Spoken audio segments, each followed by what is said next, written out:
My guest today on the BrooklynOptimist.com is community activist and former congressional candidate Chris Owens. Chris, thank you so much for being with us today. Thank you, Morgan, for having me. Great, and I'm so fascinated by borough politics, and I think it's so important for people to understand what's going on in their environment. And I was wondering, what do you think is the status of politics in the borough right now? Well, I think one of the things we have to remember is that politics means different things to different people. When there's that moment that an issue impacts on your street or impacts on your kids, all of a sudden politics is everything, that desire to make change.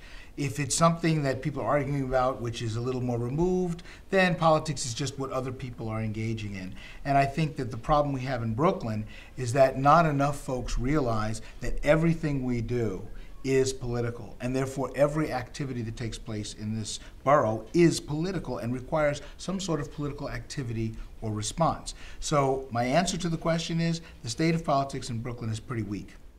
There are members of the Democratic Party today in Brooklyn who shouldn't be Democrats. They're anti-choice, they're homophobic, they support corporate power in the worst way. As far as I'm concerned, let those people become Republicans, because that's really what they are. The only reason why they're Democrats is because it's convenient to have access to power, because the Democratic Party is so dominant in Brooklyn. So I'm not afraid to say, let's triage the Democratic Party membership, and let's define our party by the people who've been loyal and who have the needs that we as a party are supposed to be addressing. And what do you think that people can do, the people of Brooklyn can do, to band together to be a more effective force in having their voice heard?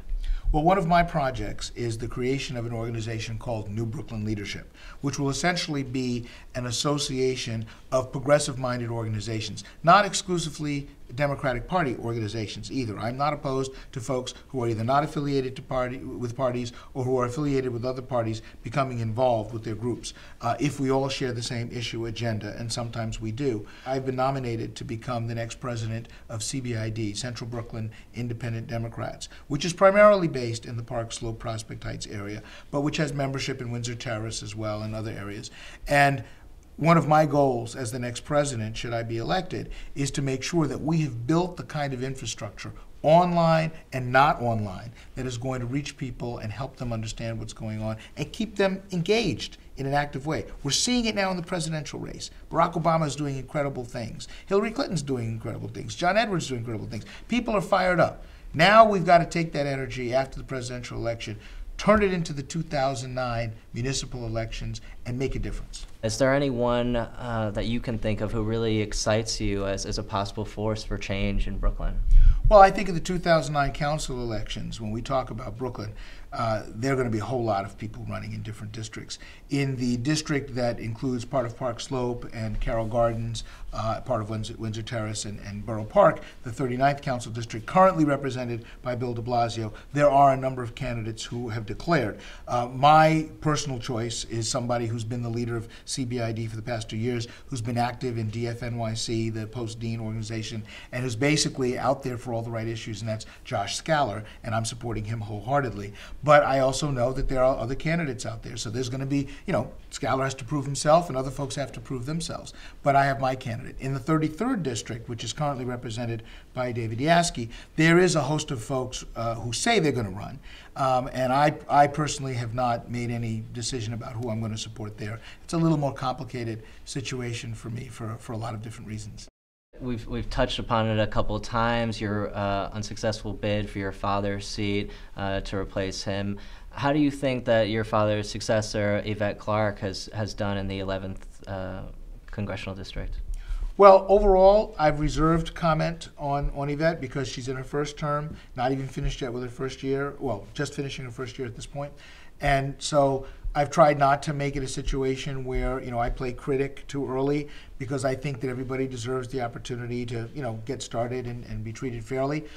There are some things that, I'm not happy with, particularly around the war, where I think that different things could have gone different ways in terms of her votes. I was very happy that she signed on to the bill to promote impeachment for Cheney and for Bush. Those were good things. I don't have super specific complaints at this point in time. I would like to see, and I've said this to her myself in person, so I'm not saying anything I haven't said to her. I told her before she took office, I want my congressperson, because that's who she is now, I want my congressperson to be out there and to be a leader, the way my father was. And I think that's what a lot of people in the 11th want. There have been speculations about your own political plans. You've run for council in the past, you've run for Congress. Do you have any designs on elected office anytime in the near future? Well, part of the decision-making process for running for office is the timing. Is the timing right to do certain things? Right now, as I still recover from the 2006 congressional race, and as my family recovers from that, I have a lot of things I have to do at home and for myself, and I'm working at a great job that I really love that's helping children, and I enjoy that. And I'm not looking to leave that anytime soon. However, I'm committed to changing the Democratic Party in Brooklyn. And that perfectly segues me to our final question. And since I am the Brooklyn Optimist, and this is brooklynoptimist.com, where do you see cause for optimism in our borough?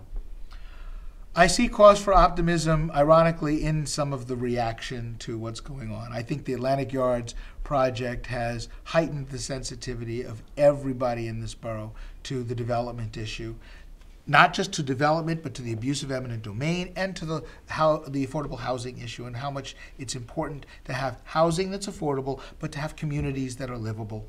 And so as people begin to focus on that, as well as global warming, as well as the issues of how we're going to survive from a transportation standpoint, as well as how we're going to make our schools better, I see a lot of cause for hope because people are saying, you know what, it's not going to happen unless I get involved. That's the message. That's the message of Obama. That's the message of my father. That's the message of me. It isn't going to change the way you want it to change unless you get involved. And I think people are beginning to get that. And therefore, I have hope for Brooklyn. Absolutely. Well, I think we should all have the audacity of hope.